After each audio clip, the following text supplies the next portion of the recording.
Missouri Senator Will Kraus serves on more than a half dozen committees in Jefferson City. He's also a businessman in Lee Summit. As our guest on This Week, he talks about a few accomplishments of the 2015 regular session of the General Assembly and why voter ID is something he wants to push through before next week's adjournment. The last week of session is next week. I got two things out there, two Senate bills on the House calendar I'd like to get done, but really voter ID is a priority for me, making sure we pass a referendum to let the voters in Missouri decide if we want to put in our Constitution to require to have a photo to vote. And the biggest pushback for that, people feel some people would be disenfranchised, that there would be another step to get in the way of voting. Yeah, that's the opposition side. I would say that it's not.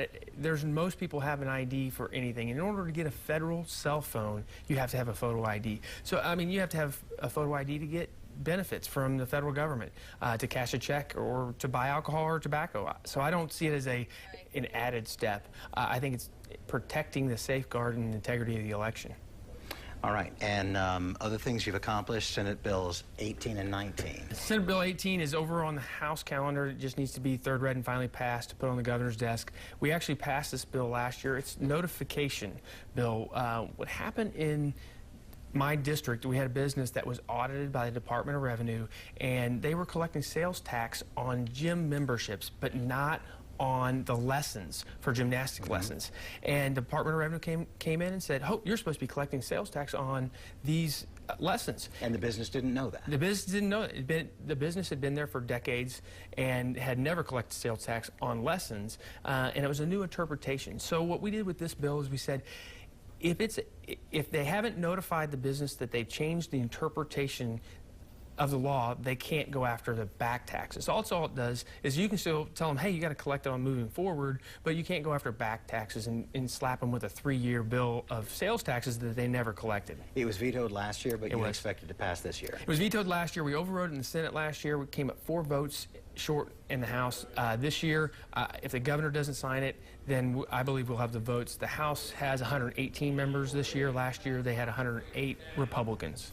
And really quickly on 19, corporate reallocation? Yeah, this was a misinterpretation by the Department of Revenue and the governor's office. We passed a bill a couple of years ago for all businesses, and they applied it only to manufacturing. So this is a clarification that says, no, it doesn't matter your type of business. It applies across the board to every business in the state of Missouri, and it really protects and encourages headquarters to be headquartered in the state of Missouri.